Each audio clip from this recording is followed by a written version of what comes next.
Previous class रे आम आम जो सेकेंड यूनिट थिला तो सेकेंड यूनिट रे आम आम एमसीक्यू डिस्कशन करथिले तो तुम माने जदि यार वीडियो देखि नाओ ताले डिस्क्रिप्शन बॉक्स रे लिंक दिया है तो तुम माने चाहिले मध्य जाई कि तार वीडियो देखि परबो।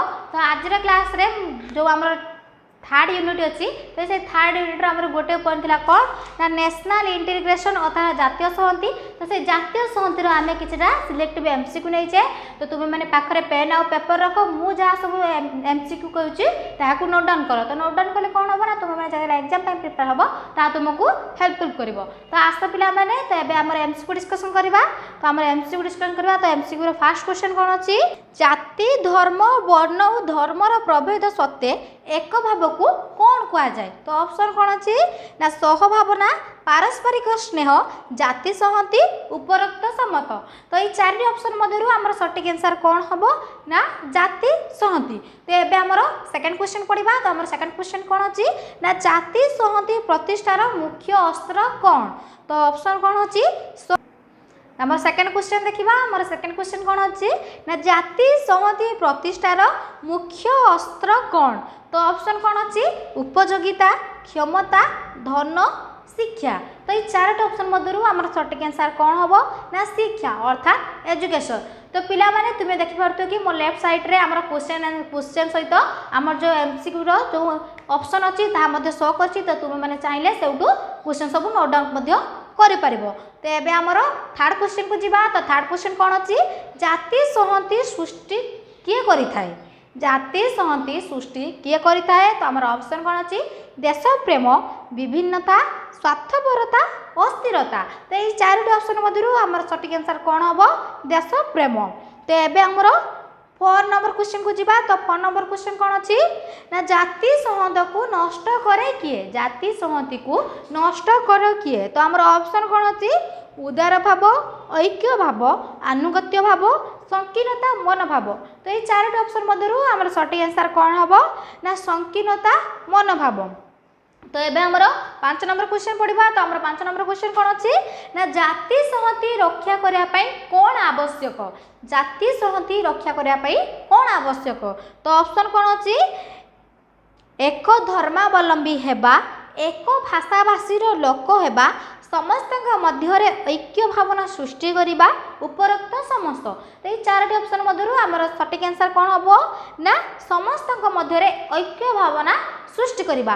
तो ऐक्य भावना सृष्टि कले कौन हम ना जाति सहमतिटा रक्षा कर जाई परिबो। तो ये आमर 6 नंबर क्वेश्चन पढ़ा। तो आमर 6 नंबर क्वेश्चन कौन अच्छी विभिन्नता मध्य एकता सृष्टि करिवार प्रक्रिया को कौन कह जाए। तो ऑप्शन कौन अच्छी जाति सहमति सामाजिक सहमति राजनैतिक सहमति अर्थनैतिक सहमति।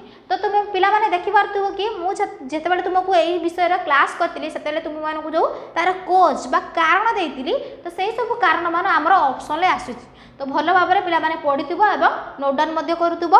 तो ये चारोटी ऑप्शन मध्यरु हमर सटीक आंसर कौन हम ना जाति सहमति। तो एबे हमर 7 नंबर क्वेश्चन जी पढ़ा। तो 7 नंबर क्वेश्चन कौन अच्छी किए कही जाति सहमति होउची एक जैविक सहमति अटे। तो कौ कौ समाजतत्वविद जाति सहमति उपरे मत पोषण करिसेंती। तो हमर ऑप्शन कौन अच्छी दुर्खुम कमेट वेबर मार्कस। तो ये चारोटी ऑप्शन मध्य आमर सटीक आंसर कौन हम दुर्खुम। तो दुर्खुम समाजतत्वविद यही जाति सहमति उपरे मत पोषण करिसेंती। तो ये आमर 8 नंबर क्वेश्चन पढ़ा। तो 8 नंबर क्वेश्चन कौन अच्छी काहा मतरे इटा बा हातुड़ी द्वारा जातिर सहमति गठन करा न जाई केवल शिक्षा माध्यम रे धीरे धीरे यही वार्ता को समस्त पाखरे पहुँचा जाई पारिबो किए सब कहितिले।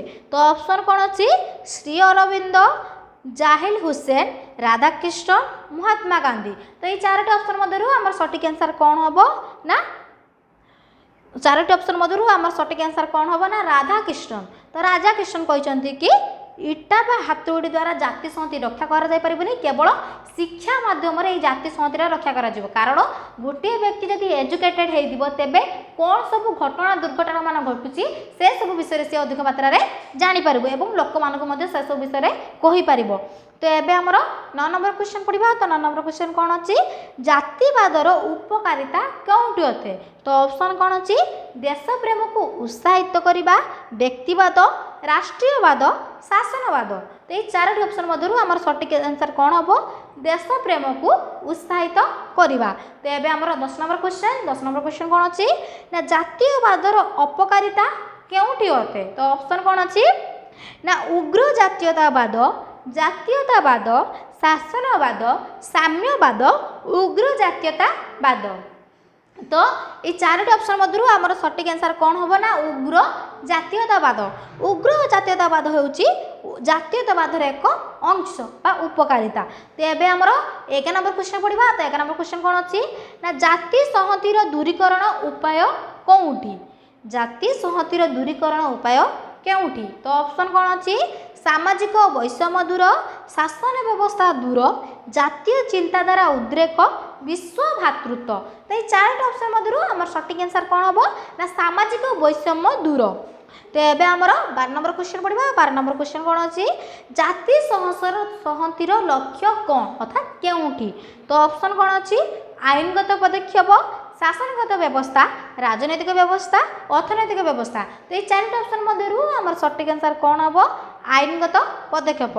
तो आईनगत पदक्षेप लेले नेशनल इंटीग्रेशन बा जाति संहिता लक्ष्यटा स्थिर हो पारिबो।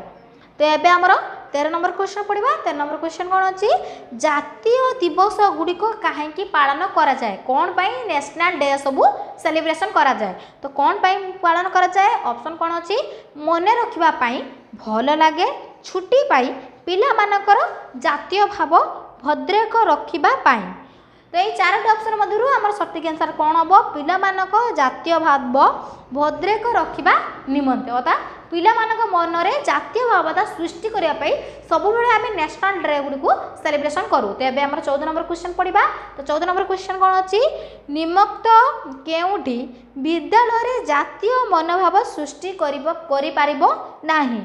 तो ऑप्शन कोन अछि जातीय दिवस पालन, जातीय नेतांकर जन्मदिन पालन, समाजर गंडगोल समाधान करिबा, जातीय संहति उपरे तर्क सभा करिबा।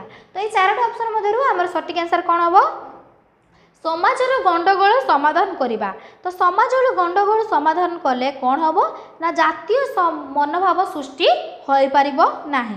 तो एबे हमर 15 नंबर अर्थात लास्ट क्वेश्चन पढिबा। तो लास्ट क्वेश्चन कोन अछि ना निम्नोक्त मध्यरु केउठी जातीय संहति पई एक सांविधानिक उपाय नुहे। तो ऑप्शन कोन अछि धर्मनिरपेक्षवाद, असुरता, सामाजिक न्याय, अर्थनैतिक विकास। तो ये 4टी ऑप्शन मध्यरु हमर सटीक आंसर कोन हबो अस्पृश्यता अर्थात भेदभाव देखा देबा। तो भेदभाव देखा देले कोन हबो जाति संहति संविधान उपाय रे जाई परिबो नाही, जोथि पई कि कोन हबो विभिन्न प्रकार समस्या मान देखा जिवो। तो पिला माने आज क्लास रे कोन पढले हमर जो थर्ड यूनिट थिला। तो थर्ड यूनिट रे हमर 5टा पॉइंट थिला। तो 5टा पॉइंट रु आज हमर फर्स्ट पॉइंट अर्थात नेशनल इंटीग्रेशन बा जाति संहिता रो आमे सिलेक्टिव एमसीक्यू नेले। तो नेक्स्ट क्लास रे आउ जो हमर 4टा पॉइंट रहिछि से विषय रे आमे एमसीक्यू डिस्कस करबा। तो आशा करछि तुम मानको वीडियोटी भल लागतो। जदि वीडियोटी भल लागतो निज संग मानको शेयर, लाइक और आम चैनल को सब्सक्राइब करियो।